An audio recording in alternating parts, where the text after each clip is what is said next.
L'essentiel de l'ESMO 2024 décrypté par les experts de Gustave Roussy. Nous attaquons maintenant la partie qui nous est très chère, qui est les essais précoces, les nouveaux médicaments, les anticancéreux en phase de développement. Et j'ai pour ça le plaisir d'accueillir le docteur Kaïssa Wali et le professeur Johan Loriot. Alors Kaïssa, nous t'écoutons. Merci Laurence. Donc on va d'abord commencer par discuter de nouvelles thérapies ciblées en parlant d'abord des PROTAC. Donc qu'est-ce que c'est que les PROTAC ? Globalement, c'est une nouvelle classe thérapeutique qui va d'un côté aller s'attacher aux protéines aberrantes et de l'autre côté qui va en fait aller recruter une ligase E3. La ligase E3, elle va aller ubiquitiner la protéine aberrante et ce qui va faire que cette protéine, elle va être reconnue en fait par le protéasome de la cellule cancéreuse et elle va être détruite. Est-ce que c'est ça qu'on appelle les dégradeurs ? Tout à fait. Ok, donc ce qu'on appelle dégradeur égale PROTAC. Exactement. Ok. Et donc, on a eu plusieurs PROTAC qui ont été présentés cette année à l'ESMO et notamment, je vous présente ici un inhibiteur de SMARCA2 SMARCA2, en fait, c'est une molécule qui est notamment joue un rôle dans l'épigénétique et dans le remodelage de la chromatine. Et on sait que, notamment chez les patients avec des cancers du poumon, c'est un facteur de très mauvais pronostic. Et ça représente 10% des cancers du poumon. Donc cette étude, on nous a présenté ici les résultats de la partie d'escalade de dose. C'est une molécule qui a été administrée en intraveineux. Concernant la population, c'était des patients qui étaient pour la plupart très pré-traités avec 3 lignes médianes antérieures. La majorité des patients, plus de 50%, avaient des cancers bronchiques non à petites cellules. Et donc, en termes d'effets secondaires, ce qu'on a pu voir, c'est quand même que c'est un traitement qui était extrêmement bien toléré avec très peu d'effets secondaires de haut grade qui étaient reliés au traitement. Des effets secondaires qui étaient surtout digestifs, avec des nausées et qui étaient plutôt de grade 1 à 2. En termes de réponse, ils ont traité plus de 60 patients dans cette partie d'escalade et ce qu'ils ont montré ici, c'est plutôt la partie avec les patients qui avaient un cancer bronchique ou un cancer de l'œsophage. Parmi ces 26 patients, on avait 3 patients qui avaient une réponse partielle, soit un taux de réponse de 11%. Des résultats plutôt encourageants, sachant que jusqu'ici, on n'avait aucun moyen de cibler cette anomalie génétique. Et donc, ils vont actuellement faire des combinaisons, notamment avec le docétaxel dans le cancer du poumon. L'autre PROTAC dont on a discuté, c'était un inhibiteur de CARA-G12D. Comme vous le savez, donc c'est une anomalie jusqu'ici qu'on ne pouvait aussi pas cibler. Et donc cet inhibiteur-là, c'est pareil, ils nous ont présenté les résultats de la phase d'escalade de dose, un médicament qui était aussi administré en intraveineux toutes les semaines. CARA-G12D, c'est une anomalie qui est souvent retrouvée dans les cancers bronchiques et dans les cancers du pancréas, ce qu'on trouvait également dans ces résultats. Et donc, en termes d'effets secondaires, on avait surtout des réactions en fait, juste après la perfusion, qui étaient aussi plutôt de bas grade. Et on avait quand même un taux de réponse qui était assez encourageant, notamment, comme vous le voyez ici, en fait, chez des patients qui avaient déjà reçu un certain nombre de lignes antérieures. Donc ça, c'est les résultats globaux. Et vous avez ici pour les cancers du pancréas, avec notamment un certain nombre de patients qui avaient des réponses partielles et des réponses qui étaient prolongées. Et ici, les résultats pour le cancer bronchique avec un taux de réponse du coup de 23%. L'autre chose, c'est qu'on a quand même eu une étude de phase 1 qui a été présentée en session présidentielle à l'ESMO, ce qui n'arrive quasi jamais. Et donc, pourquoi ? Parce que on a présenté un inhibiteur de PRMT5. PRMT5, c'est une enzyme qui joue un rôle dans l'épigénétique et qui va notamment jouer un rôle dans la méthylation des histones et conduire à l'activation d'un certain nombre de facteurs de transcription qui vont donner lieu en fait, à la prolifération des cellules cancéreuses. Ce qu'on sait, c'est que les délétions de MTAP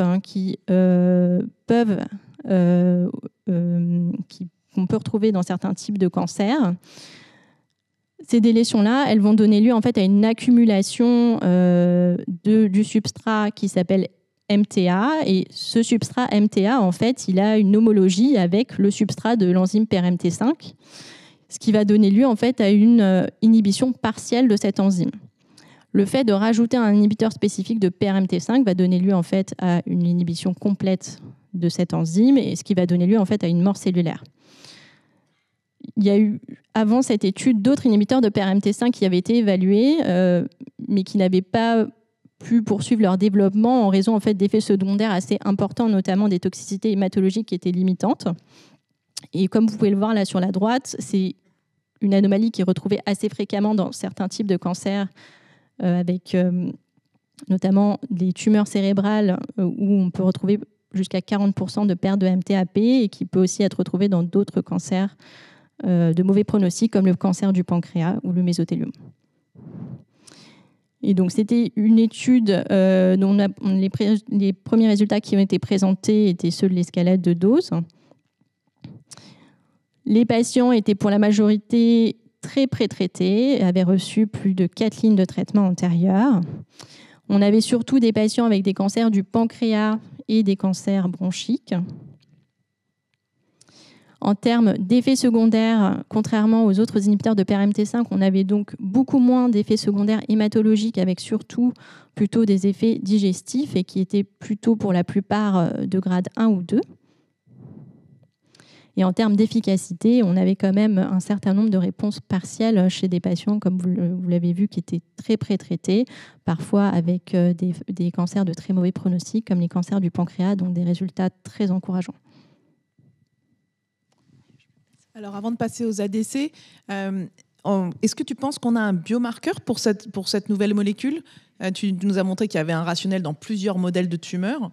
Finalement, est-ce qu'on a quelque chose qui nous guiderait sur où et comment la développer ? Alors, la perte de MTAP, du coup, c'est le biomarqueur qui, en fait, est assez compliqué à trouver, parce que c'est quelque chose qui, actuellement, qu'on ne peut pas retrouver en faisant des biopsies liquides. Donc, je pense notamment au cancer du poumon. Il faut en fait avoir du matériel tumoral disponible. Donc là, le laboratoire Amgen est en train d'essayer de développer une IHC pour essayer de faire en sorte de sélectionner plus de patients. Et pour toi, ça a été sélectionné en présidentiel parce que c'est une nouvelle classe thérapeutique potentielle. Oui. D'accord, merci beaucoup. Pour les dégradeurs, un petit mot. Actuellement, au département d'innovation thérapeutique, vous en développez. Oui. Quels sont les différents types de dégradeurs qui sont actuellement testés en phase 1 ? Chez nous, du coup, on avait les 2 études qu'on a présentées ici. Et puis, il y a tout un tas de nouveaux dégradeurs qui arrivent et qui ciblent des anomalies qui, jusqu'ici, en fait, n'étaient pas ciblables, comme le KRAG12D, par exemple, et qui sont malheureusement très fréquentes dans les cancers. Et là, tu nous as montré une molécule qui avait un profil de tolérance très favorable. J'imagine que ça dépend quand même un petit peu de la cible de ces différents dégradeurs. Oui. Merci beaucoup, Keïssa. Et donc, on avance avec les ADC. Johan. On avance et on termine avec les ADC. Donc, les ADC, c'est sans doute la classe de médicaments qui est le plus développée actuellement en oncologie, avec des dizaines, voire des centaines d'ADC différents. Donc là, l'idée, c'est d'illustrer un nouveau type d'ADC, essentiellement parce que la cible est un peu nouvelle. Et donc la première famille dans ce contexte sont les ADC qui vont cibler des cibles immunitaires, avec des points de contrôle immunitaire, avec le célébrissime PDL1, mais aussi B7H3 ou B7H4. Et donc là, vous voyez sur cette diapositive en particulier des molécules qui vont s'atteler à se fixer à ces différents points de contrôle immunitaire et donc induire une mort ou espérer une mort cellulaire via l'action de la chimiothérapie qui est greffée à l'anticorps, qui sont souvent soit des inhibiteurs de topo1, soit de l'auristatine. Donc on prend un checkpoint immunitaire, non pas pour restaurer le système immunitaire, mais là pour en faire juste un récepteur de surface. Absolument. En tout cas, à ce stade de développement, c'est ça l'idée. Absolument. Donc là, par exemple, cet anticorps conjugué cible B7H3, c'est un anticorps conjugué développé par une petite biotech chinoise. Et alors, lui était muni d'un inhibiteur de topo 1, et donc, de façon attendue, la toxicité dans cette étude de phase 1 est principalement hématologique. Mais ce qu'on voit, c'est qu'il y a pas mal de patients qui répondent favorablement à cet anticorps conjugué, avec un taux de réponse dans l'étude de phase 1 globalement de 45%, et de façon très intéressante dans des tumeurs qui sont assez difficiles à traiter au quotidien, comme les carcinomes à petites cellules du poumon, avec des taux de réponse qui avoisinent les 70%, ou les cancers nasopharyngés, là aussi avec des taux de réponse assez remarquables pour des études de phase 1 avec 50% de taux de réponse. Donc il existe déjà des études de phase 3 en cours dans certaines de ces indications. Donc on aura les résultats, je pense, dans les mois qui arrivent assez prochainement. Un autre type d'ADC qui cible, on va dire, une molécule assez voisine, qui est B7H4. Donc là, promu ou développé par AstraZeneca, donc laboratoire un peu plus important, mais avec même idée, donc un anticorps qui cible ce point de contrôle immunitaire, et on y a accroché des molécules de chimiothérapie, ici un inhibiteur encore une fois de topo 1, donc de façon assez logique, on retrouve également une toxicité hématologique. On voit des taux de réponse qui sont assez variables en fonction des différentes cohortes de patients inclus. Mais il y a des réponses, et un point important à souligner, parce que c'est une problématique générale dans le développement des anticorps conjugués, celui de la corrélation entre l'expression de la cible et le taux de réponse. Et on voit que dans cette étude de phase 1, même si évidemment la taille de l'étude est relativement limitée, on voit que cette expression est mal corrélée à la réponse, puisque des patients avec une faible expression ont bien répondu, et la réciproque est vraie, les patients avec une forte expression ont mal répondu. Donc c'est un défi d'essayer d'identifier assez clairement les répondeurs à ce genre de molécules. Tout à l'heure, on a vu les résultats de l'étude Icarus, qui vise à développer ces biomarqueurs. On montre ici tout l'intérêt de ce type d'approche. Troisième anticorps, développé par Seattle Genetics, puis maintenant Pfizer, qui cible PDL1. Et là, c'est l'auristatine qui est accroché à l'anticorps. Une grosse étude de phase 1, encore une fois. Contrairement aux deux études que je vous ai montrées, il y a assez peu de toxicité. Il n'y avait pas de DLT identifié dans cette étude. Néanmoins, la dose optimale est à ajuster, puisqu'on voit qu'il y a des réponses à des doses relativement faibles. Et là encore, dans cette étude, avec quand même plusieurs dizaines de patients, très peu de corrélation entre l'expression de PDL1 et le taux de réponse. Donc c'est encore une fois une inconnue et un défi pour le développement de ce type de molécules, les anticorps conjugués. Autre nouvelle famille d'anticorps conjugués, donc on a parlé des cibles, des points de contrôle immunitaire. Il y a aussi la famille des claudines, qui est une grande famille de protéines transmembranaires qui jouent un rôle habituellement dans les jonctions cellulaires serrées. Eh bien, dans pas mal de cancers, on voit que les claudines sont surexprimées, en particulier la claudine 6 et la claudine 18. On voit sur le diagramme un peu complexe, là, sur la droite, l'expression de certaines de ces protéines membranaires qui étaient augmentées dans plusieurs types de cancers. Et je souligne en particulier donc la claudine 6 qui est très exprimée dans le cancer germinal, et dans les cancers des ovaires. Et puis la claudine 18 qui est plutôt exprimée dans les tumeurs digestives, un cancer du pancréas ou tumeur de l'estomac. Et donc, rationnellement, on essaye de développer des anticorps conjugués ciblés contre ces maladies. Alors, ici, un exemple avec un anticorps conjugué qui va cibler la claudine 6, développé par Daiichi. Donc, comme je vous le disais, c'est une cible très exprimée dans certaines tumeurs germinales et dans les cancers des ovaires. Donc, l'étude est toujours en cours, en escalade. La molécule est plutôt bien tolérée. Il y a évidemment des effets secondaires assez généraux, des nausées, fatigue, anémie. Et puis, quelques patients développent des rash dont on ignore à ce stade la physiopathologie, des rash un peu diffus, où vous voyez par exemple des décolorations un peu étranges autour des yeux. Mais ce qu'il faut souligner, c'est des réponses qui sont intéressantes, même très intéressantes à ce stade du développement de la molécule. Vous voyez sur le schéma de gauche donc le niveau d'évolution de la taille des lésions cibles. Alors, la figure est assez mal faite parce que le patient de gauche a une progression de plus de 240% et donc écrase les réponses des autres patients, en particulier qui sont ceux sur la droite. On voit plusieurs patients atteints de tumeurs germinales qui répondent très favorablement à cette molécule. Il faut savoir que des patients atteints de tumeurs germinales inclus dans des phases 1, c'est assez rare et souvent ce sont des patients qui ont reçu un traitement standard, une chimiothérapie de rattrapage, une intensification thérapeutique et donc en général meurent assez vite.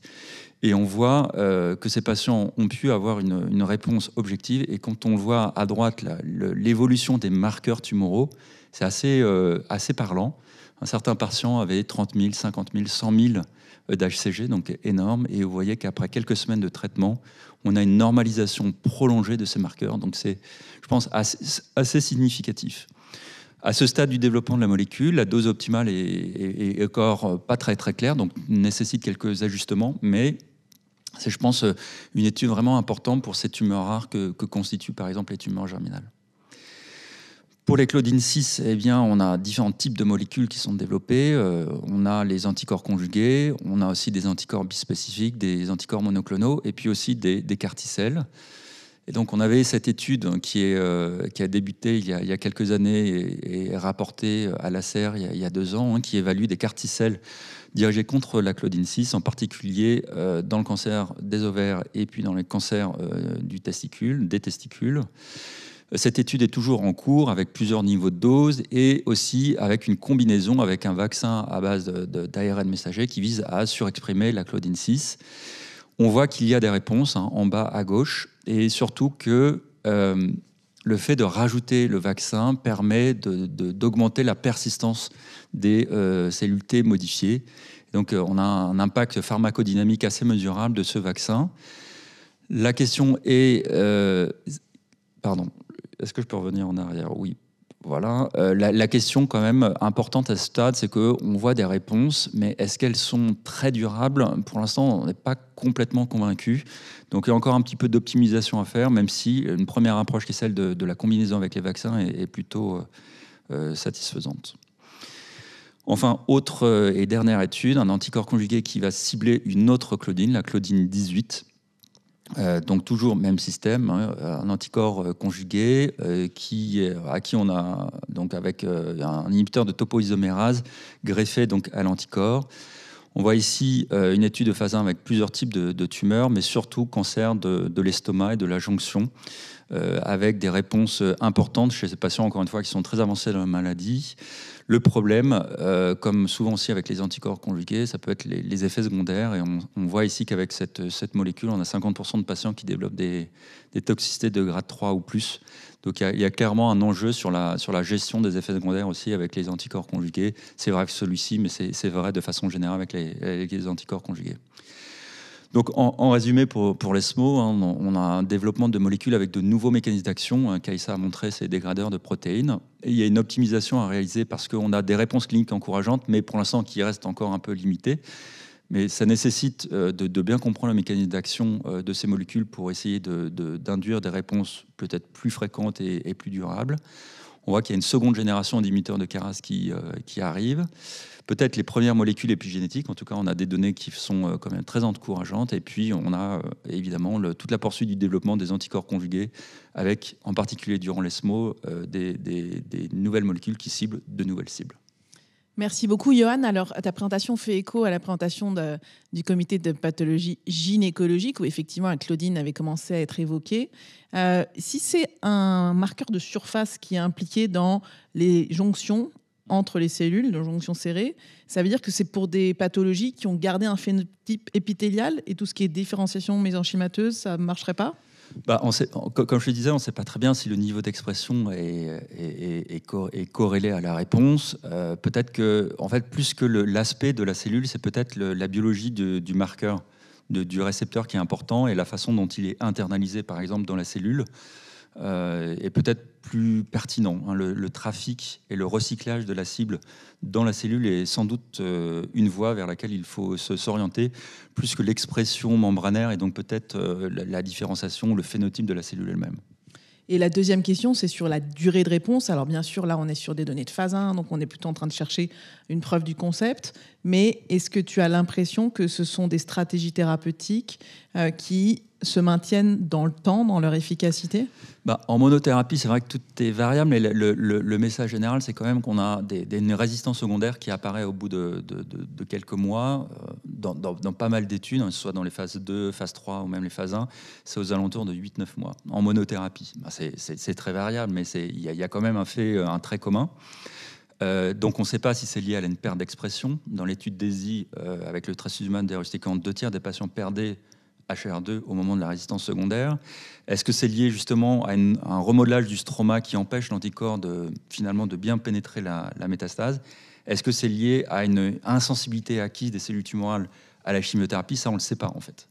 Et donc c'est vrai qu'élaborer des stratégies de combinaison est par-delà donc relativement difficile. On sait par exemple dans le cancer urothélial que la combinaison d'enfortumab vedotin et d'immunothérapie change complètement le jeu. Mais on ne sait pas si c'est lié à vraiment une induction immunitaire par l'enfortumab vedotin. Et ce qui est vrai dans cette tumeur est peut-être pas vrai dans d'autres. Peut-être que la combinaison d'immunothérapie et d'anticorps conjugués n'est pas vraie dans d'autres tumeurs, et on a déjà vu des échecs dans certaines autres tumeurs. Donc c'est vrai que c'est très dépendant de l'anticorps conjugué, sans doute un peu dépendant des tumeurs, mais ça souligne encore une fois qu'il faut vraiment bien connaître le mécanisme d'action de ces molécules pour envisager des combinaisons rationnelles. Merci beaucoup. Donc, vous avez vu beaucoup d'actualités sur les développements thérapeutiques. Merci Kaïssa, merci Johan. Il me reste à remercier l'ensemble des experts qui ont participé. Merci à vous tous pour votre présence. Merci à ceux qui nous regardent et qui vont nous regarder à distance. J'en voudrais enfin remercier en particulier Audrey Péclier qui permet d'organiser cet événement et de nous décrypter comme ça tous ensemble l'actualité de l'ESMO 2024 et puis l'ensemble des laboratoires partenaires sans lesquels cet événement ne pourrait pas avoir lieu. Donc merci à tous pour votre présence, merci et je vous dis rendez-vous pour le décryptage de l'ASCO.